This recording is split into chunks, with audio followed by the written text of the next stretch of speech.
Welcome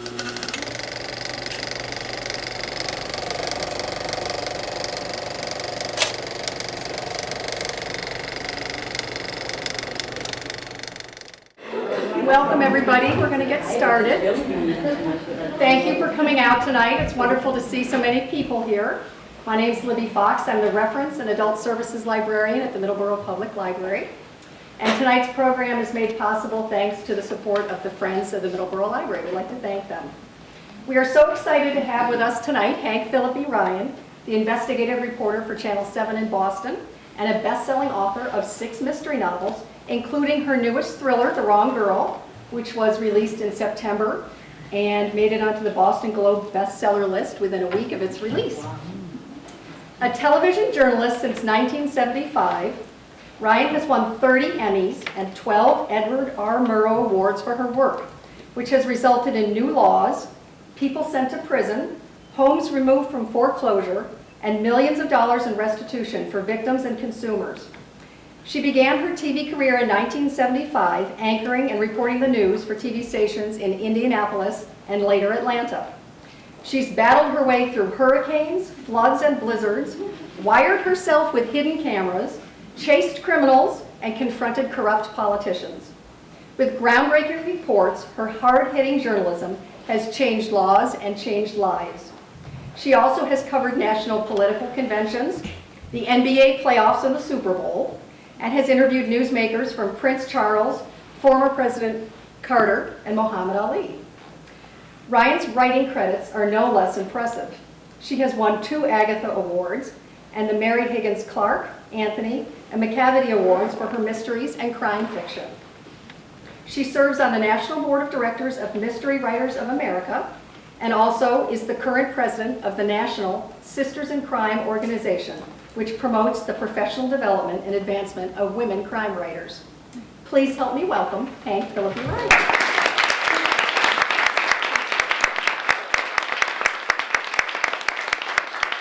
Thank you. It's so nice to hear such a nice introduction. I'll just stand back and just listen to that. It's very nice. We're going to put these up here. We'll see if they fall off. This is like Alfred Hitchcock's Suspense. Will they fall down? Will they fall down? It's so nice of you to be here tonight. It is such a treat to see you all, and I'm so delighted that you all came out. Let me introduce to you Sheila Connolly, who's a dear pal of mine, New York Times bestselling author Sheila Connolly, whose new book, Golden Malicious, is like the 4th in her Apple Orchard series. 4th? 7? Sheila and I have known each other from really day one in Sisters in Crime.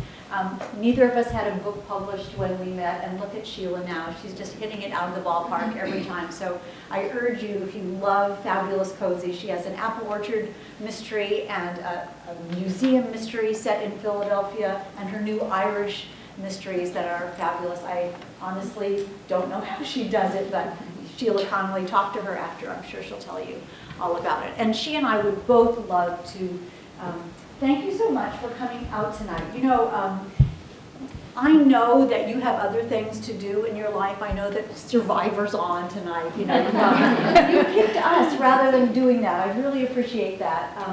You know how sometimes you have this experience when you give a party, and there's the moment before the party when you think, what if nobody comes? What if nobody comes? And that's how I can tell you, that's how every author feels before an event like this. And so to see all of your faces is really quite lovely. I thank you.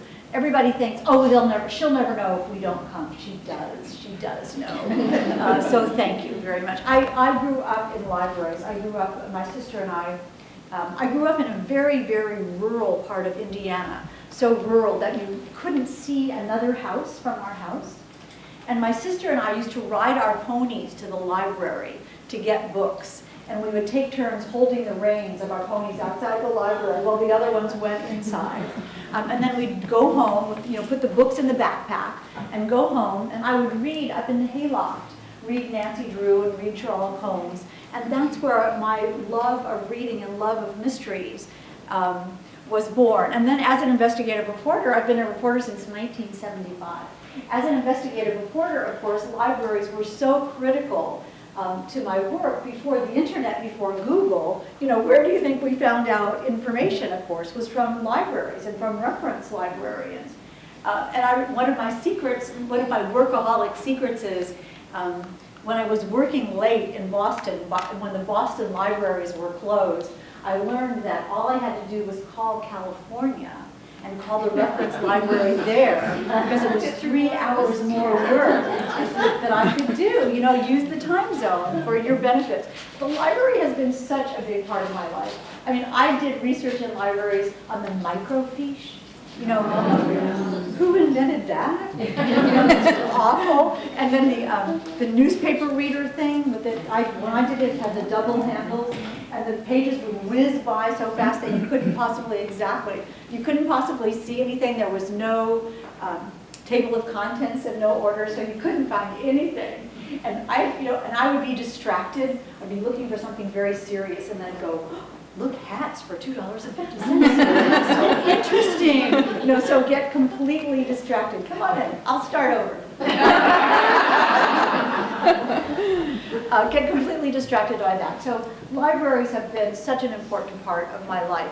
And the idea of coming into a library and seeing my actual books in the library has been such an absolute joy. To see the other woman and to see the wrong girl in a library with all those books from the authors who I adored was just a moment that I'll never forget, and I still love seeing that. I love the other woman and I love the wrong girl. It's so interesting though, one of the things I didn't realize about this book in particular was that it was going to say Hank Phillippi Ryan, the other woman. Which is something that I really might have thought about briefly before we made the covers. It's not as bad as Hank Phillippi Ryan, the wrong girl. I don't know, but there's something that we could have done better, I think. Now that it reminds me, as Libby said, I've been a television reporter for a long time, and seeing the funny juxtaposition of names reminds me of a story that we did several years ago about headlights, not headlights, headlights on cars, and how they get less bright as time goes by. Have you noticed this? I mean, we think we're all getting older, and as we drive late at night, we can't see, and we think, oh, I'm getting old, it's my fault, but it's not. It's the headlights' fault. We discovered that the light bulbs actually get less bright as time goes by, and the plastic on the front of the headlights gets more opaque. And as a result, the light that comes through, our investigation proved, the light that comes through isn't as much as it used to be. So it's not your fault, it's the headlights' fault. So we did this big story, big investigation, and the last thing that you do before a story goes on the air, I wrote the story, reported the story, edited the story, produced the story, sort of made a little movie about this headlight investigation. And the last thing you do before the story goes on the air is you go to the newsroom, to the Channel 7 newsroom, and you do what's called a stand-up close in front of a big camera. And there's the big graphic behind you. So the graphic says like, big fire, so you know what the story is about. So I put on my spiffy little reporter suit and a whole bunch of makeup and combed my hair and came down to the newsroom to do my stand-up close for the headlight story. And I turn around to look at my graphic and it says, dangerously dim. I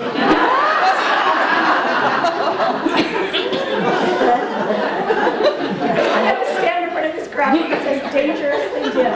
So I went into my news director's office and I'm like, I can see that, I can't stand in front of that, it says dangerously dim.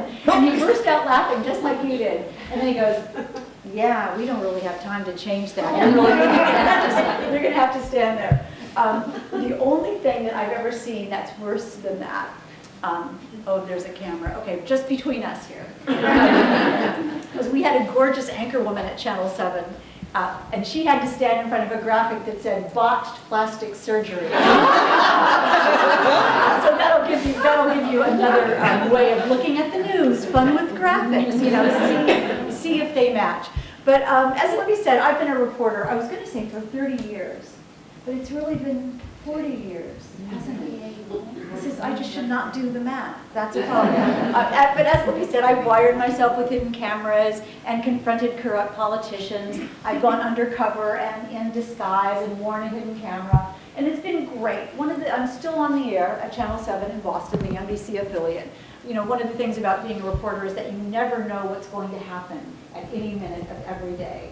And that is really the fun, that's really the fun part. But I never planned to be a reporter.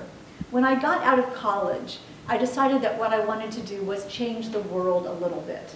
To leave a mark, to make a difference, to do something that would prove that I had some value, some worth. So with the naivete of someone who was 20, I decided that I would go into politics. That would be, I know. Sorry. I know, but you know, back when we were 20, it seemed like a good idea. And I worked in several political campaigns in Indiana, as I said, where I'm from. But sadly, not any of the candidates I ever worked for actually won election. And that's one of those moments when you sort of hear the universe saying to you, find another career. You know, this one ain't working, sister. So I have sort of an abiding philosophy that whenever something bad happens in your life, something good happens as a result. You know what I mean? When you're disappointed or unhappy or upset, or you think, oh my goodness, I'm doomed, I'm so miserable, my life will never be okay again. And then right around the corner, as a result of that bad thing, something wonderful happens as a result. And that is exactly what happened to me and how I got my first job in broadcasting. Is I had worked for yet another candidate who lost, and I was not going to be an assistant to the governor of Indiana. I was unemployed and looking for a job. So I went to the biggest radio station in Indianapolis, and I marched into the news director, and I said, I'm here to apply for the job as a radio reporter. You have to imagine I'm 20 and long brown hair. Okay, we're good in there. Marched into the news director, and he says, well, okay, do you have any experience as a reporter? And I'm like, no. And he says, have you ever written a news story? Have you ever done an interview? Have you ever written an article? And he's seeing me shake my head, you know, I got nothing here. But did you go to journalism school? Did you work on the yearbook, like when you were a little kid? And I have nothing. But I really wanted this job. So I said to him, no, you know, I don't have any experience like that exactly, but I grew up here in Indianapolis, and I know where all the streets are. Because you kind of have to go with what you have. And then I said, and one more thing, your license is up for renewal at the FCC right now, and you don't have any women working here. And then I just smiled. And the next day I had my first job. Now I know, and I think here's why I'm telling you the story, and here's why I love to tell the story, is that one, it won't work anymore. When I speak to journalism classes and I tell them the story, I say, this won't work for you anymore. If I walked into a TV or radio station and said, you should hire me because I'm a woman, they would laugh. They would say, you and everybody else in this building. You know, my boss is a woman, and her boss is a woman, and her boss is a woman, really. But I am really proud to be part of the history of women who really broke the gender barrier in broadcasting. Leslie Stahl and Barbara Walters, Nancy Dickerson, Jane Pauley, we all started at the same time. And I can tell you, we pretty much got our jobs because we were women. But you can't keep your job because you're a woman. You have to be good and you have to work triple hard. I mean, but who would have thought back in the day when you had to get up to change the channel? Do we all? Then you had to get up to change the channel, that Diane Sawyer would be anchoring the evening news. You know what, we just never, you have to admit, we never thought that that would happen. And back in the day when there were only 3 networks, I mean, well, I guess there were 4.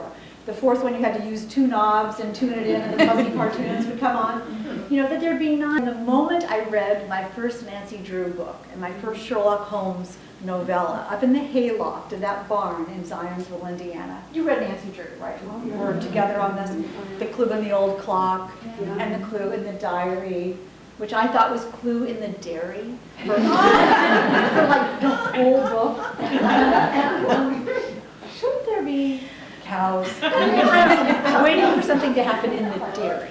But I finally figured that out. I loved it. And then I went on to all the wonderful British women authors, Ngaio Marsh and Josephine Tay, Marjorie Allingham, Dorothy Sayers, and Agatha Christie. You know, I loved the Agatha Christie books. I fell in love with the architecture of the mystery, that a clever author could make a puzzle that was fair. And as you turned the pages, you could try to solve it along with the sleuth. And you might get it, but you might not. And in the end, you would be surprised, but you wouldn't be angry. You know, you wouldn't be angry. And I think that's when my passion for suspense was born and my passion for storytelling was born, up there in that hayloft, reading mysteries. And all those years later, when my first book, Primetime, the one that you're reading, when my first book, Primetime, won the Agatha for Best First Mystery, you know, that went through my mind, you know, that 13-year-old girl in the hayloft reading Agatha Christie, and then to have written a book that wins an award named for her, you know, is kind of amazing. It just shows you the universe works in mysterious ways. And it's interesting, but because you see that my life, though, I turned out not to be a mystery writer from the beginning. My life turned out a different way, and I became a reporter. And one of the things that's so fascinating about comparing journalism and fiction writing is that you think they'd be very different. I mean, what could be more different than absolute nonfiction, telling the truth, reporting what there is, and making stuff up? You know, what could be more different? But I'm telling you, the fascinating thing is that they're the same. Whether I'm writing for crime fiction or whether I'm writing an investigative journalism story for television, they're the same. Because no matter if you're making it up or not, it's all about telling a great story. That's all that matters, is a great story. With a character that you care about, with a compelling problem that needs to be solved. You want the good guys to win, right? And the bad guys to get what's coming to them. And in the end, you want some justice, and you want to change the world. And whether I'm making it up in crime fiction, or whether I'm doing a big investigative story, I do the same thing. I want the story to be so compelling, so riveting, so page-turning, that you don't even click that clicker to change the channel, and that you just want to read one more chapter of the book, that you can't put it down because it is such a good story. You know, all those Emmys on my shelf that Libby was talking about, 30 Emmys, every one of those Emmys represents two things. One, it represents a good story. Represents a good story. And each one of those Emmys also represents a secret. A secret. And that's another thing that links investigative journalism and crime fiction, is secrets. Every one of those Emmys means that someone called me or notified me or emailed me or wrote me or took me aside and said, well, listen to this. Listen to this. Here is something that the public should know. And every one of those Emmys represents a secret that someone didn't want you to know. Something that someone didn't want me to tell you that I got to write the story about. And that is also the key to crime fiction, is secrets. Who has the secret? Who knows the secret? Who's going to tell the secret? And what's going to happen when that secret comes out? And secrets are also the key to crime fiction. Also the key to the wrong girl. Who has a secret? What's the secret? Who knows the secret? And what will happen when that secret gets told?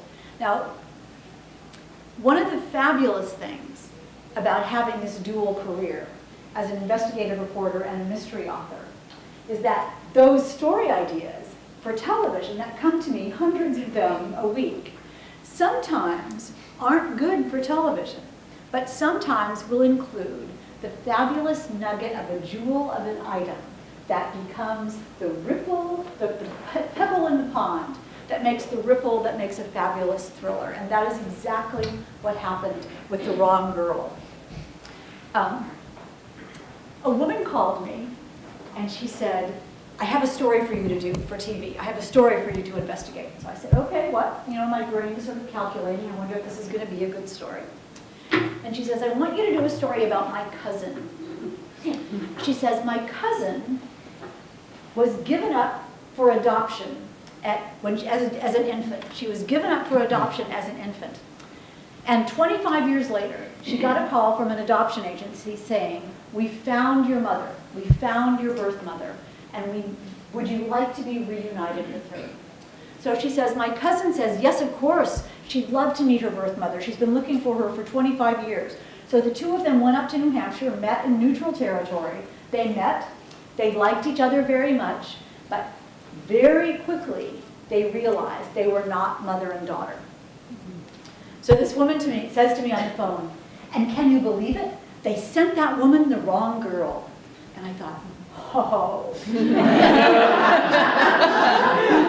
thank you so much. I get goosebumps telling you about it because you know when you have a good idea. So, but my first instinct, of course, was to decide whether it was a good story for television. You know, was this an investigative story for television? And I have to admit that it crossed my mind. I wonder what I'm going to wear to the Emmys, because this is going to be really good. So, so I put the phone between my cheek and shoulder. I'm like, okay, tell me everything, tell me everything, tell me everything. And as I asked her questions about this case, it became clear that it wasn't a story for television. And I'll tell you why. Here's what really happened. What really happened to this woman was 25 years ago, two cousins. Yes. Don't tell us too much. No, you won't. Thank you for the warning. None of this is a spoiler in any way. Okay. And it's actually an unspoiler. Okay? I don't think I've ever heard the word unspoiler, but this is an unspoiler. Okay.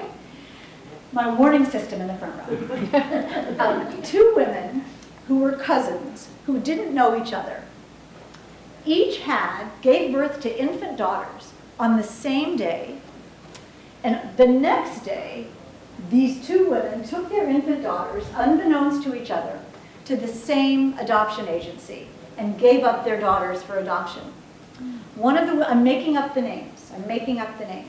One of the women's names was Mary Williams, and one of the mother's names was Marie Williams. So Marie Williams and Mary Williams on the same day gave up their infant daughters for adoption to the same adoption agency. 25 years later, Marie Williams is looking for her birth daughter, and the daughter of Mary Williams is looking for the birth mother. So this adoption agency decides, come on, how can Marie Williams and the daughter of Mary Williams not be a match? Not that computers make everything right, but these were in the days of multiple file pages and pockets of carbon paper and, what's that word, pencils and erasers and, very inept documentation. It was a mistake. It was a clerical error. So as an investigative reporter, I say to her, could this happen to anyone else? Was there misfeasance? Was there malfeasance? Did someone do this on purpose? Was somebody incompetent, or was it just a clerical error? I mean, nobody was really hurt. It was just a mistake.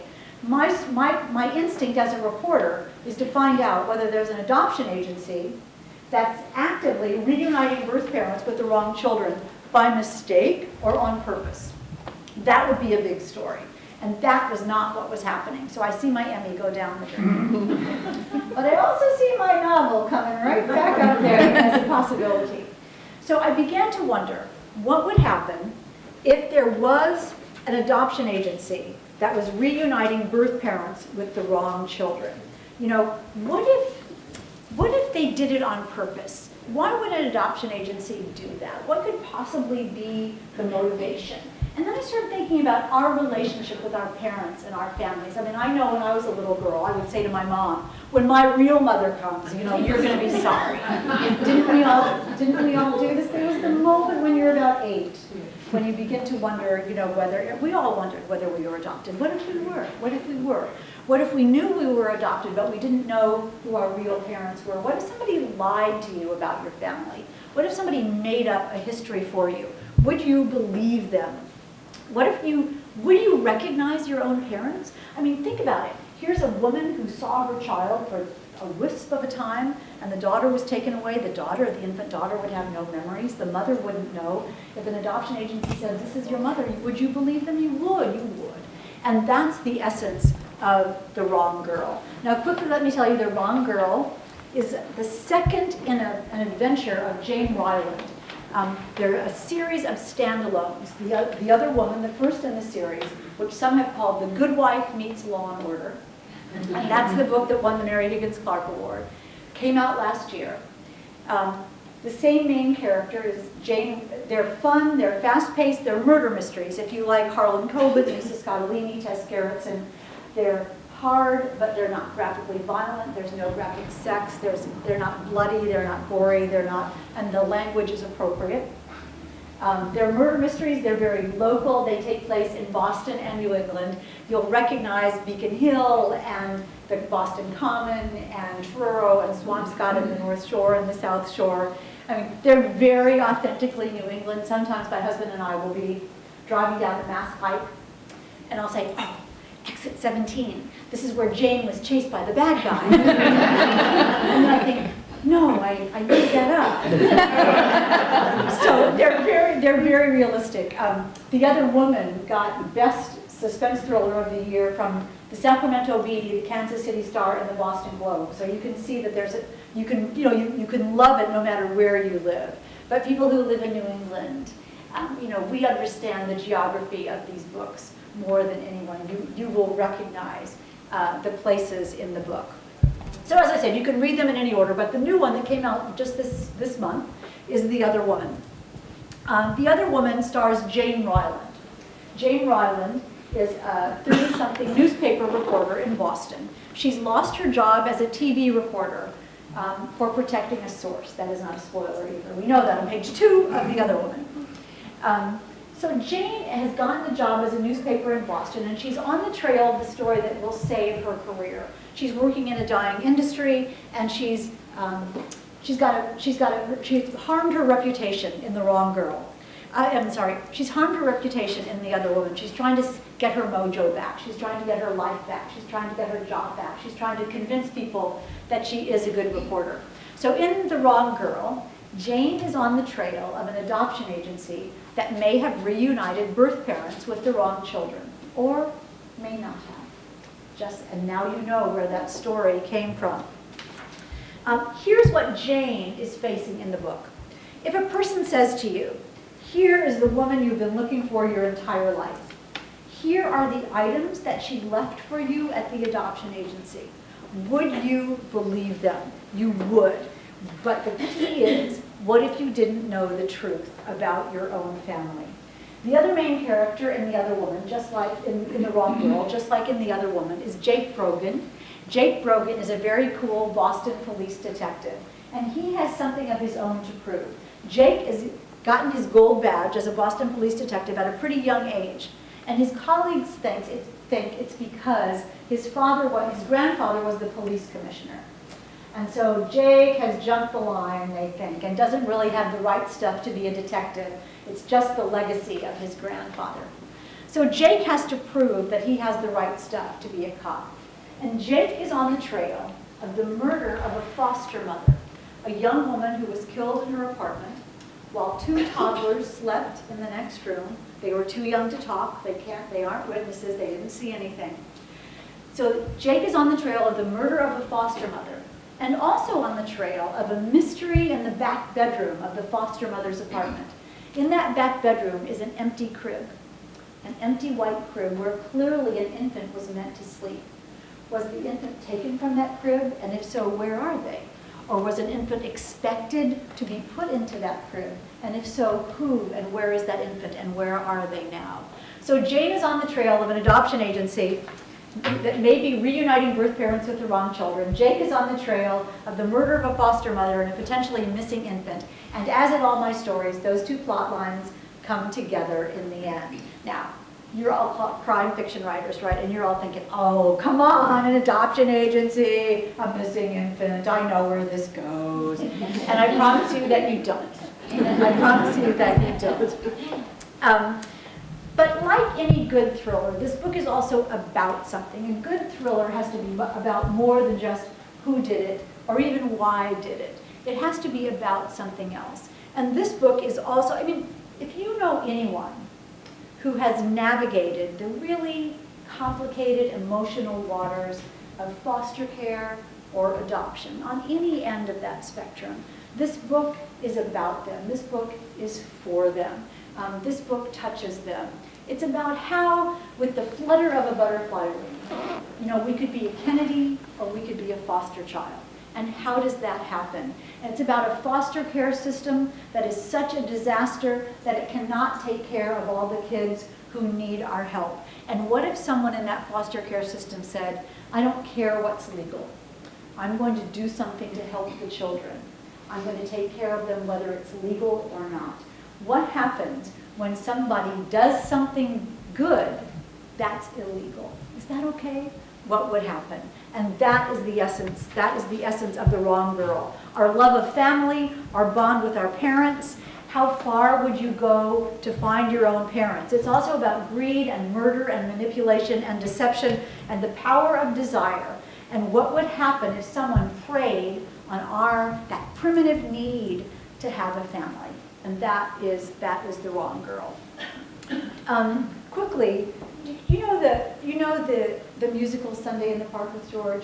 Do you know that? Have you seen it? Sunday in the Park with George is a wonderful Stephen Sondheim musical about creativity. It's about the French Impressionist painter Georges Seurat. And in one of the scenes, Seurat is in front of an empty canvas. And he's painting on this empty canvas. And he makes a hat. And he says, he realizes he's made something new, brand new. And he says, look, I made a hat where there never was a hat. And you see how amazing that is? That's what we do every day as authors. We make hats that never existed before. We make worlds and people and characters and settings that never existed before out of nothing but our imagination. That is what we do every day. But our books aren't fulfilled until you read them. It's not enough for me to write the books. They're only finished when you read them. That's what closes that link of creativity. It's absolutely, I am the poster child for following your dreams at midlife. I am the poster child of changing careers at midlife. I didn't start writing mysteries until I was 55 years old. I was 64 2 weeks ago. At a time that you might think it's fine, you've had a great career, just fold your tens. That little girl in the hayloft wanted to be a mystery writer. And that's what I decided I needed to do at age 55. So if you take nothing from tonight, except my book.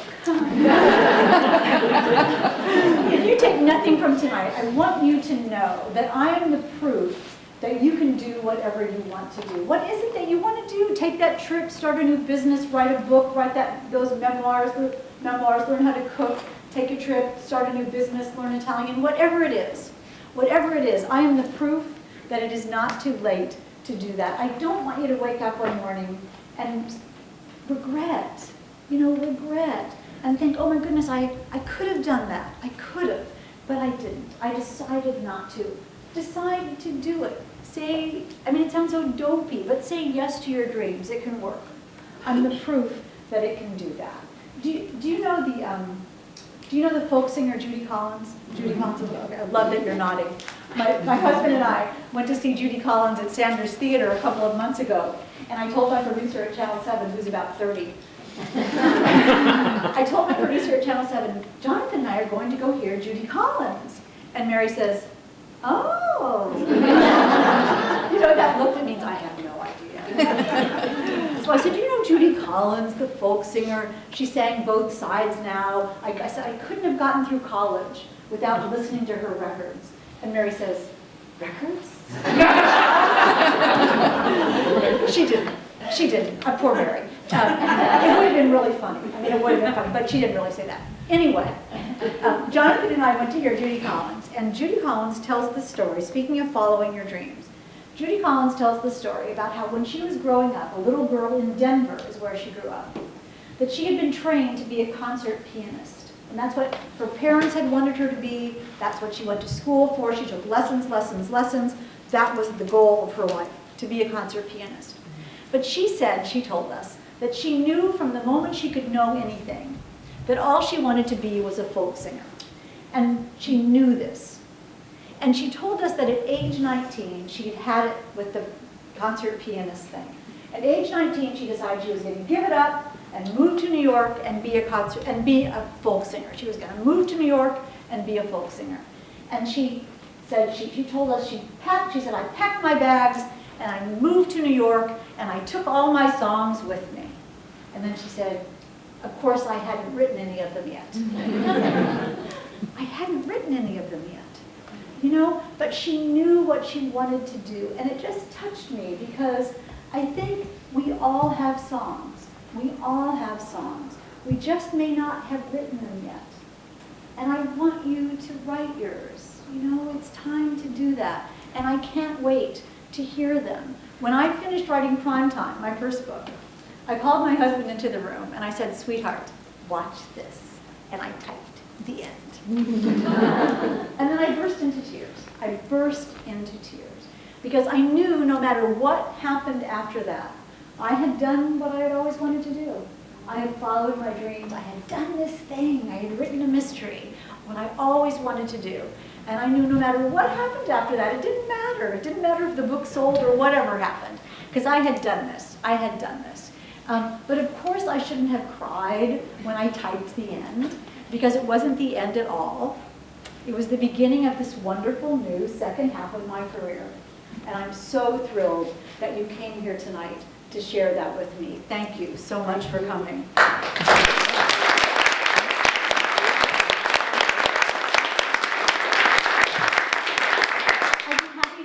How are we doing on time? I'd be happy to answer any questions. Yes.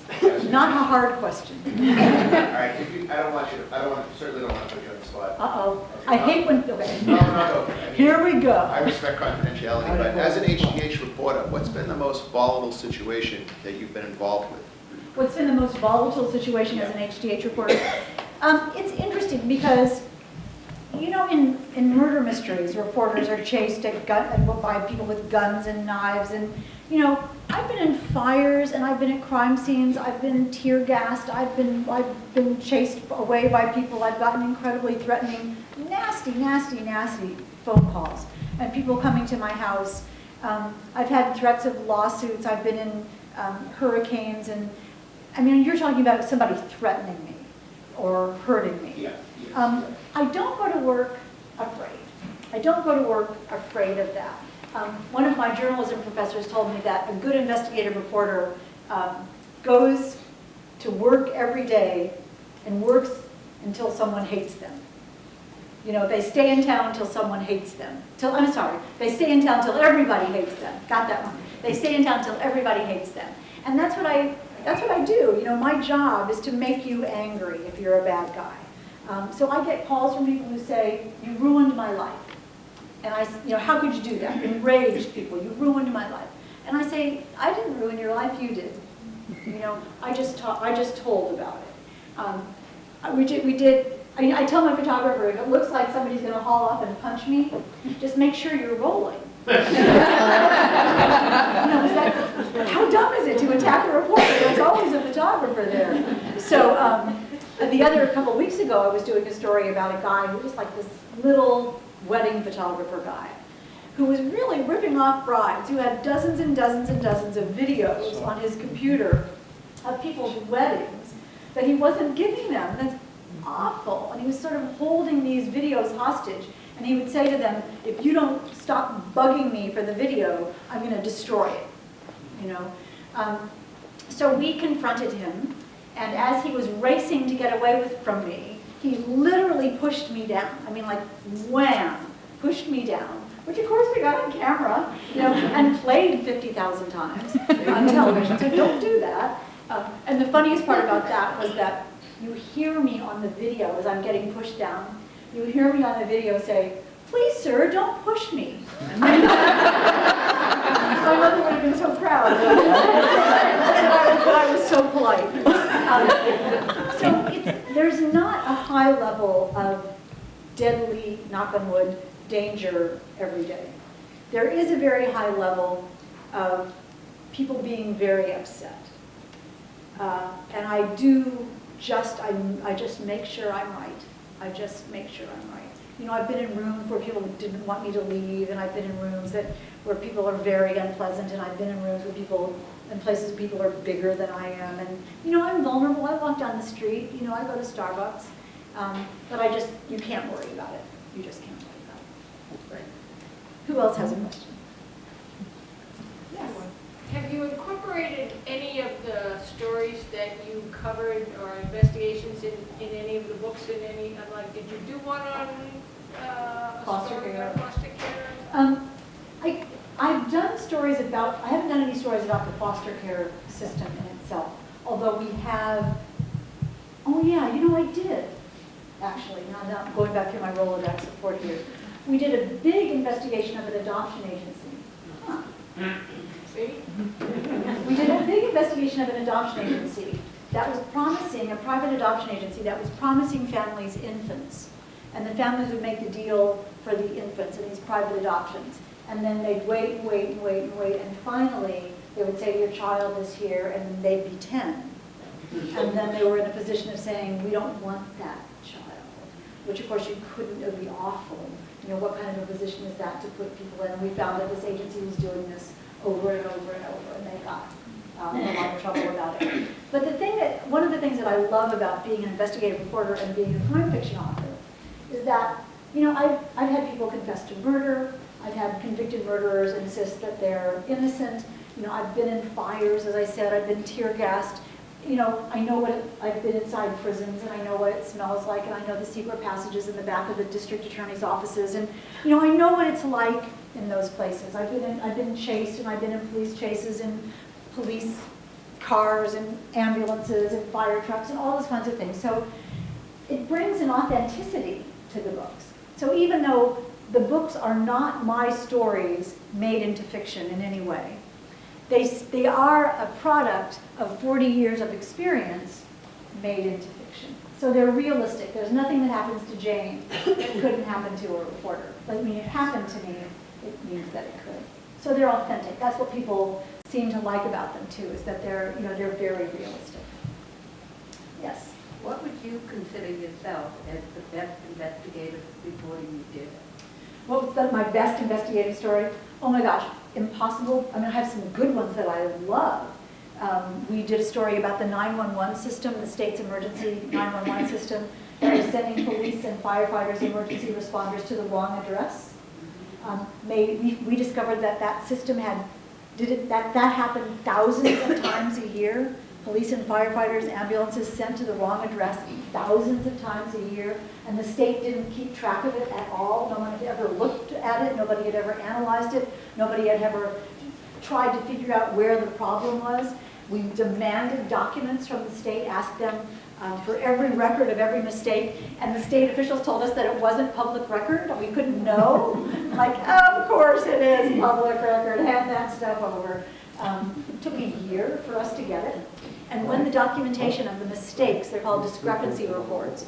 Each discrepancy report is a separate piece of paper. When we finally got them, the Attorney General had to order them to turn them over to us. When we finally got them, they arrived at my office in a big corrugated cardboard box. Can you imagine if you, like 3,000 pieces of paper that someone had literally just taken off a desk and just swept into a cardboard box? It was like, here, honey, you want the documents, here they are. So I took them home, and for the entire weekend, I sorted them into 351 piles for cities in every city and town in Massachusetts. So many pieces of paper that I had paper cuts all over my hand, and there was blood on the documents when we were finished. I loved it because it was a treasure hunt. And I said to my producer at the end, we are the only ones in the world now who knows which city and towns have the worst problems with 911 mistakes. You know, we just found that out. And as a result, the head of 911 got fired, the whole system got rearranged. We did a story about jury pools in Massachusetts, federal jury pools, found that there was not one person of color, no diversity whatsoever in the central and western Massachusetts federal jury pools, not on the jury, but in the pool, so there couldn't possibly be any diversity in the jury pools at all. And we found out why that was happening, and that's getting fixed. We've gotten people's homes out of foreclosure. 3 new laws were changed in the home improvement, contracting, and mortgage lending business as a result of our stories. You know, people have got millions of dollars back as a result of our stories. So we just did a story the other day that was on whatever day this is, Monday, about the state's home improvement contractor guarantee fund, this fund that is supposed to pay consumers back If a registered home improvement contractor rips you off and they leave town, the state is supposed to reimburse you up to $10,000 for that. They guarantee this. And they haven't paid anybody for 2 years. There are dozens and dozens and dozens of homeowners waiting for this money. They don't even know how many contractors owe them money to pay the people back. They don't even know. They allege that they haven't kept track of it. They don't really know how many people are owed money. They just say they haven't kept track of it. And we discovered that there's a law that says they're supposed to report semi-annually to the governor about the financial health of this fund. They haven't done it for 10 years. You know, it was absolutely shocking. So around every corner is a fabulous story. So if you ask me for my favorite one, I couldn't tell you. My favorite one is the next one, you know, whatever. And I have my business cards on the table out here, so if you all have a good idea, that's my direct phone number. Yes. Can you tell me how you write?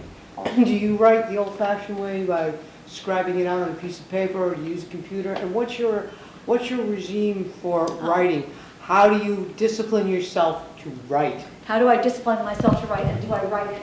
If I wrote in longhand, I would no more be able to read that. And some writers have, some people have on their nightstand, you know, a piece of paper and a pencil, so when they get this brilliant idea in the middle of the night, they can write it down. When I do that, it is like, what is freaks? Although, do you know the story about Arthur Miller and that? They tell the story about Arthur Miller, who kept a pad of paper by his nightstand, and he had a great idea, and he knew it was a great idea, and he woke up in the middle of the night and wrote it down, and he was so happy because he knew he was going to remember it the next day. Arthur Miller, he wakes up the next morning so happy because his good idea is going to be on this pad, and it says, "Write play."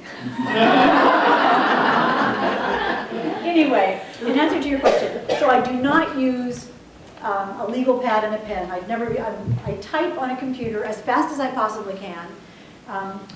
When the words come out, they come out so fast on the good days. The words come out so fast on the good days that I've got you know Microsoft Word, you use Microsoft Word and has spell check and correcting. Sometimes I'll get a little notice comes up that will say like, your document has so many errors. Word can no longer correct them. Because I'm just typing so fast on the good days. I do it in a very disciplined way. I have a full-time job as a television reporter, so I don't have time to mess around. And you know, I tell people, if I told my news director, can I be on at 10 after 6 instead of 6? Because I'm not really feeling the news. You know, how long would I last? So I'm very disciplined about writing. There is no writer's block. It's a job. I have a book that has to be finished in a certain amount of time. And I'll tell you that I know when my deadline is. I literally make a grid on a piece of paper that has Monday, Tuesday, Wednesday, Thursday, Friday. I know that I divide the number of days left till the deadline by the number of words that I have to write. I know that I have to write 540 words a day and I'll be done, and that's what I do. Some days I write more than that. On weekends, if I can write 2,000 words a day on the weekends, that's great. If I can't, it's okay, because I know what my deadline is, and I know how much I have to do to get there. And that organization makes me be not frantic about my deadlines. I still am frantic, but I know how far away I am. I know how far I have to go. It's like when you balance your checkbook and you know how much money you have. I budget my writing time. So I make sure that I have enough time to do that. My husband and I haven't gone on vacation for 6 years. You know, no more dinner parties, no more movies, no more, I don't really cook anymore. We eat a lot of carry-out salmon. I don't really cook anymore. Someone was telling me that there's this thing that you can do. You go outside and you go to another building where they have a big screen, and it's like a big TV, and they show something for like 2 hours, and you can buy tickets, and it's big. I don't know. I think we used to go to those, but I haven't been to one of those in a long time. So I give up a lot of what you do in your free time. I don't have that anymore. I have Channel 7 time, and I have writing time, and I have a very patient husband. It's a job. It's a job. I love it. Some days it's very difficult. Some days the words do not come out. And some days I just, I have to sit there for a long time to come up with my 540 words. And sometimes it's great, and there's the story. I don't work with an outline, so I don't have any idea what's going to happen next. So when I started with The Wrong Girl, all I had was Jane Ryland, the main character, Jake Brogan, the main character, and that possibly an adoption agency was reuniting birth parents with the wrong children. And somebody had to get killed, or two. And that's all I knew. That's all I knew. So the only way I can know what happens in the books is to sit down and write those stories. The only way I can know the end of the story is to write the story. So when people say, wow, what a surprise, you surprised me at the end of The Wrong Girl, I say, yeah, wasn't that? Who'd have thought? Talk about a surprise ending. I surprise myself with them. And that's one of the things I love about my books, actually, is that you've read books on page 3 and you think, I know what's going to happen. This is foreshadowing. I don't have foreshadowing because I don't know. One last question. Anything else? Yes, a couple more. Well, actually, it's interesting that you say that you don't have an outline, because I read The Wrong Girl and I'm halfway through The Other Woman, and you have a lot going on. And I kept thinking, it's very detailed. It's an intricate story, and there's a lot. It really keeps you involved because there's so much there. And I kept thinking, how does she keep track of all that's going on? And do you have a system once you're in the middle of it to keep track of things? Thank you. That's so nice. That's the best compliment you ever could have given, that it's complicated and there's a lot going on. There is. There are a lot of balls to juggle in the air. There are 5 different points of view. So you're in Jane's point of view sometimes, and you're in Jake's point of view sometimes. And you have to, just like life, somebody comes in your life and somebody goes out of your life. Anyway, yes, I have a system for keeping track of it. I have a big chart by my desk that'll say, like, Act 1, Chapter 1, Scene 1, Page 1, Jane's office, Monday, 9 a.m. And I keep track of it like that, so I know that it's time for it's Jake's turn, it's Jane's turn, it's Kenna's turn, it's Matt's turn in The Other Woman. And so I'm sort of spinning all their plates. You remember on Ed Sullivan, the plate spinning. I never thought about it this way before, but this is how it is. I start one person's story, then I go to another person's story, then another person's story, then I go back and make sure you remember this one, and then I start another one over here, and then I go back and make sure you remember this one, and remember this one. So it's like we live our lives. You do something, you do something, you do something, you do something, and I do something, and it's all happening at the same time. And the engine of my books is dramatic irony, that the reader knows something that the character doesn't know. So when you read the book, you know about Jake and Jane and the 3 other main characters, but they don't know. So you're going into the story knowing more than they do. And that's what I love about it. That's what makes suspense. That's what makes it mystery. That's what makes it be exciting. Because you can think, oh no, that's wrong, don't do that. But they don't know. So I do keep track of it as I go. But I don't know it before. It's a rhythm. It's like a song. It's like when you write a song, how the song all comes together, if you're lucky. Does that make any sense? Yeah. Yes. I've often had this fantasy that after I retire, which I am retired now, I'd love to write a novel. Now, I think it's just a fantasy, and I have no formal training. I've never been a reporter or anything. Most I ever wrote were memos. But do you have any advice for anybody like myself who thinks that they might want to try writing a short novel or something? How would you recommend people start? Would you recommend people take a class or just do it, or? It's a wonderful question, and I'll tell you what I think about that. I think the answer of how to write a book is different for each person. You have to do what feels right for you. But I would say that my first piece of advice is, if I said to you, if I'm your daughter, and I say, tell me a story, you would know how to do that. You instinctively know, once upon a time, there was there needs to be a character, and there needs to be a setting, and there needs to be a problem, and there needs to be a bad guy, and there needs to be conflict, and there needs to be adventures, and there needs to be advice, and there needs to be a sidekick, and there needs, you see what, I mean, you know this, you understand it. You understand the story, you know?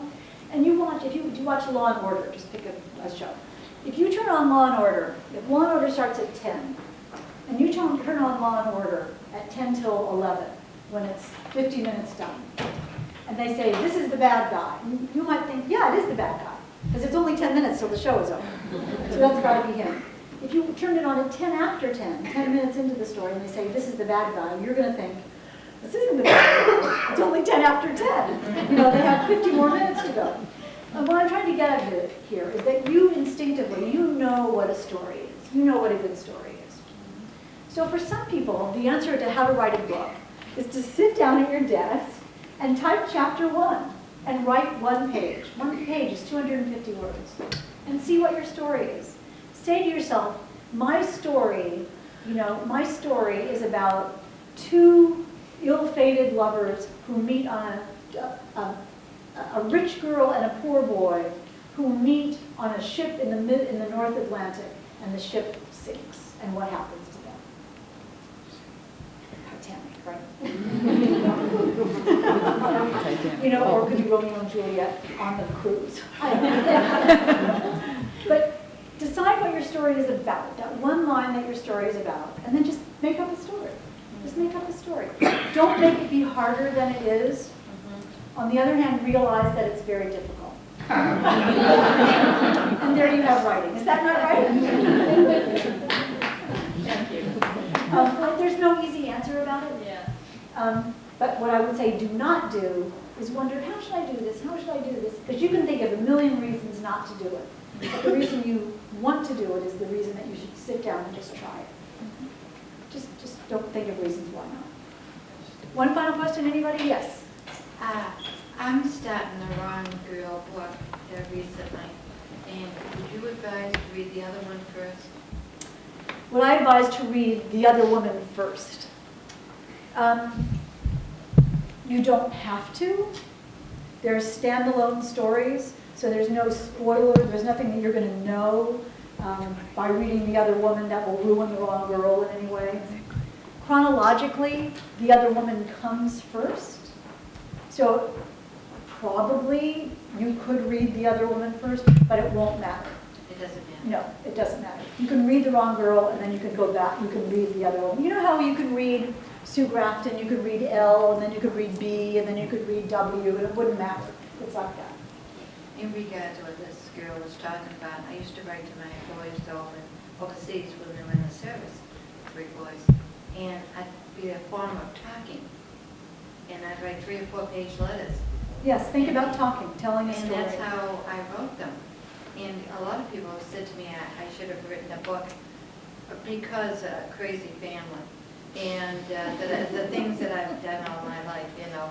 Well, you know what you have? If somebody loves your letters, that means you have a voice, and that's what they talk about, the writer's voice. That means somebody that's engaging and unique and interesting and a good storyteller. When I teach journalism students how to write, and they say, how do I write? How do I write a news story? I say to them, pretend you and I were out to lunch, and you said to me, wow, there was a fire down the street. What would you tell me about that? You know, you wouldn't worry about making it be a perfect news story. You would say, well, there was a fire down the street. There were 13 fire trucks. There were 4 kids on the top floor, and they ran down the stairs. The firefighters were so worried that they weren't going to be able to get them out of the house, and the smoke and flames were huge. The neighbors came out, and you would just tell me. You would just tell me, and that's how to write a book. Let me say something that my agent requires me to say before we go. A signed book makes a great gift. I'll be